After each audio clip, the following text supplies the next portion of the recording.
Olá, sejam bem-vindos à nossa aula de História para o 7º ano do Ensino Fundamental da Rede Estadual de Educação de Goiás. Eu sou o professor Fagner Brandão e este é o nosso intérprete, professor Cleiton. Essa aula é de História para o 7º ano e nós vamos trabalhar sobre a conquista e a organização da América Espanhola. Vamos lá? Bom, nós já trabalhamos há alguns meses atrás sobre o povoamento das Américas, dos povos das Américas. E agora nós vamos falar sobre essa parte da conquista, lá no século XV, depois no século XVI e a organização deste território. Em 1492, Cristóvão Colombo, ele sai do continente europeu em uma expedição da coroa espanhola. O objetivo de Cristóvão Colombo era alcançar as terras chamadas de Índias, que era o território da Ásia. Porém, Cristóvão Colombo vai chegar aqui na América Central. Conforme esse mapa, a expedição sai aqui da Espanha, vem pelo oceano e vai chegar na América Central. Região mais ou menos aí de Cuba, uma ilha que hoje pertence às Bahamas, né? Então, América Central. Nesse mesmo período de século, Portugal também sai com a expedição e vem para a América do Sul, onde é o território do Brasil hoje. Houve um acordo aqui entre a Espanha e Portugal, uma linha imaginária, um tratado, onde parte desse território tinha sido conquistado pelos espanhóis e parte pelos portugueses. Os franceses e ingleses vão conquistar a América do Norte, esse território aqui, que nós chamamos hoje também de Estados Unidos. Quando Cristóvão Colombo chega até o território, nós podemos ver nesta imagem a chegada de Cristóvão Colombo a esta ilha, existiam já uma civilização nesse território, que eram chamados de astecas e incas. Os maias também já tinham vivido aqui, mas agora, com o fim dos maias, eram os astecas e os incas. Esta civilização era uma civilização extremamente avançada em suas tecnologias para a época. Tinham conhecimento da ciência, conhecimento do calendário, tinha conhecimento já até mesmo de ciências da matemática e construções em alto nível com suas cidades, que são estudadas até os dias de hoje. Quando Cristóvão Colombo chega, espalham vários conquistadores por esse território que foi chamado de América Espanhola. Entre esses conquistadores, nós temos Francisco Pizarro, que vai conquistar o território que era da civilização dos Incas, América do Sul, onde está ali Peru, Bolívia, Chile, Argentina, esses territórios. E Hernán Cortés vai conquistar a parte da América Central, principalmente na região onde tinha os astecas, que era a região que hoje nós chamamos de região do México. Tá? Nessa região dos astecas, que nós vamos dar um destaque maior hoje, existia um imperador chamado Montezuma. Esse imperador era um imperador asteca, conforme nós podemos ver nesta imagem. Olha só, o imperador asteca aqui, Montezuma. De cá, à esquerda aqui, né, do vídeo, nós temos o Cortés, Hernán Cortés, que era esse espanhol que veio conquistar as terras. No meio dos dois, nós temos uma mulher nativa, índia, que era chamada de Malinche. Ela teve um grande papel que nós vamos entender daqui a pouco. Aqui nós temos uma imagem dos guerreiros astecas, como eles se portavam, eles se organizavam para as suas batalhas, com escudos, lanças, flechas, eram os tipos de armas que eles utilizavam. Bom, vocês viram aqui Malinche, uma nativa que fazia um papel importante na comunicação de Hernán Cortés e do imperador Montezuma. Eu vou dar um destaque para Malinche, porque Malinche, além de ser uma mulher, né, ela era uma nativa índia, que naquele tempo, ela, podemos dizer aí, poliglota, ela tinha uma facilidade com as línguas. Ela sabia falar de forma fluente a língua dos incas, dos maias e dos astecas. E ela foi dada como presente para Hernán Cortés e para a expedição dos espanhóis. E, obviamente, ela se tornou uma escrava da expedição espanhola. E o trabalho dela, facilmente ela aprendeu a língua espanhola, e o trabalho dela foi fazer a tradução, ela foi uma intérprete entre o imperador Montezuma e Hernán Cortés nas negociações que foram pacíficas. Vejam bem, ela teve um papel muito importante como intérprete na história e na conquista da América Espanhola. O que seria esse papel do intérprete hoje para nós contextualizarmos com a nossa realidade? Nós temos logo aqui o nosso professor Clayton, que é um intérprete.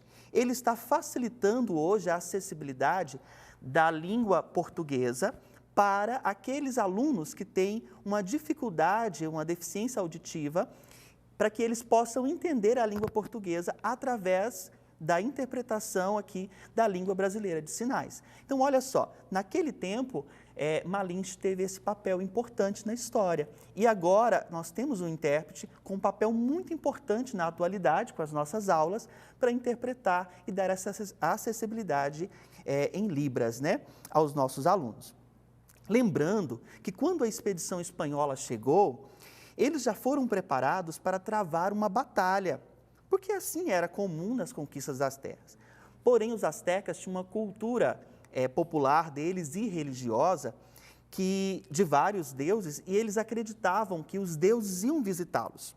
E além de visitá-los, eles acreditavam que os deuses iam visitá-los montados em seres que eram mais ou menos semelhantes aos cavalos. Não existiam cavalos na América até a chegada de Cristóvão Colombo. E quando Cristóvão Colombo chega, ele desce os cavalos, os armamentos, os astecas os recebem muito bem, de forma pacífica, e começam a dar presentes para Hernán Cortés e para Cristóvão Colombo e para os europeus. Por quê? Os astecas acreditaram que eram os deuses chegando e que aqueles cavalos era muito semelhante à figura do que eles imaginavam, então eram os deuses chegando. Por isso foi muito fácil para Hernán Cortés, Cristóvão Colombo, Pizarro conquistar esses territórios. Bom, os contatos iniciais foram pacíficos, porque contaram com Malinche para interpretar a comunicação entre eles e logo Hernán Cortés captou a cultura deles de dar presentes e começou então a trocar, a dar presentes que eram diferentes e mais evoluídos, como metais preciosos, pedras, para as tribos que estavam ali nativas daquele território. Hernán Cortés também teve uma estratégia. Ele percebeu que existiam tribos indígenas ali naquele território extremamente fechadas para a cultura externa e que não aceitavam o imperador Montezuma e os astecas. E dessa forma ele trocou presentes, conquistou essas tribos na amizade, de forma pacífica, e incentivou que eles se unissem à expedição espanhola contra o Império Azteca. Dessa forma, Hernán Cortés foi conquistando território por território e até mesmo fundando cidades. A primeira cidade fundada nesse território levou o nome de Vera Cruz e essas cidades foram sendo conquistadas. Junto com Hernán Cortés, também tinham os padres, os missionários católicos, que iam fazendo a catequização, da mesma forma que houve a catequização dos jesuítas no Brasil, quando os portugueses chegaram. Então, a forma de catequizar e de colocar a religião católica foi sobrepondo, foi anulando a cultura religiosa dos astecas e dos incas e se firmando de uma forma até mesmo impositória para a época a tradição católica, que vocês vão ver mais tarde que influencia até mesmo na organização social. Dessa forma, a principal cidade, que era a capital do Império Azteca, ela vai ser invadida com vários conflitos, como nós podemos ver nesta imagem. Até chegar um momento que essa cidade é toda cercada por cavalos. Os astecas tinham um pavor de cavalos, porque eles associavam a esses deuses. Então, era muito fácil apavorá-los, chegando tropas de cavalos. Houve essa conquista aqui, quando o imperador Montezuma é assassinado, diz a história que com pedradas até, e Hernán Cortés é nomeado pelo rei Carlos V como vice-rei deste território do México, onde era o território dos astecas, que levou o nome de vice-reinado ou Nova Espanha, né, naquele momento. Quais foram as causas que facilitaram, fizeram com que a Espanha conquistasse o Império Azteca? Bom, primeiro, a superioridade de armas, como os canhões, as balestras e os cavalos, como eu já falei até agora, porque os astecas lutavam como índios mesmo, e tinham até escudos, mas eles lutavam com flechas, eram armas inferiores. Embora os guerreiros astecas eram em números muito maiores do que os guerreiros espanhóis. E também foi as doenças contagiosas. Os espanhóis, os europeus, tiveram contatos com os nativos e trouxeram doenças, como, por exemplo, a varíola. E os nativos não tinham os anticorpos para combater essas doenças em seus corpos. E houve, então, uma devastação em vários astecas devido a essas doenças. Outra forma que facilitou a vitória foram as alianças que Hernán Cortés fez com os territórios, as tribos que eram inimigas dos astecas, fortalecendo o seu povo. Nós podemos visualizar nesta imagem aqui uma batalha e facilmente os índios, os astecas aqui lutando, né, com as armas que eles tinham, com flechas, escudos, e a expedição europeia aqui lutando o quê?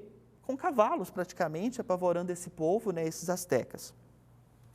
Bom, neste mapa aqui, nós vamos ver a divisão. A América Espanhola foi dividida em vice-reinados. Essa região aqui é a região de Hernán Cortés. A América do Sul já foi dividida aqui com Pizarro e entre outros. Essa mesma região da América Central e América do Sul, que é a América Espanhola, é a nossa região atual. A América do Sul hoje o México, El Salvador, Cuba. América do Sul nós temos Argentina, Chile, Peru, Bolívia, que dá para vocês entenderem melhor. Como essa sociedade se organizou? Ela foi organizada com base em privilégios do homem branco, que era o homem europeu, que estava naquele território da América, e principalmente se ele fosse católico, porque a Igreja Católica reinava junto com o rei nesta época. Foi dividido conforme essa pirâmide. Chapetones, que eram os espanhóis que nasceram, os espanhóis que nasceram na Europa e vieram originais para a América. Os crioulos eram os filhos desses espanhóis que já nasceram na América. Mais tarde, lá na frente, vocês vão descobrir que houve até um conflito entre crioulos e chapetones para a independência desse território. E no fim da pirâmide nós temos os índios, que eram os nativos, a maior população daquela América Espanhola, os negros, que foram os escravos que vieram, e os mestiços. Eram uma população mais numerosa, porém a maioria ainda escravos. Pessoal, daqui a pouco nós temos uma aula de geografia com o professor Emerson e eu espero vocês até a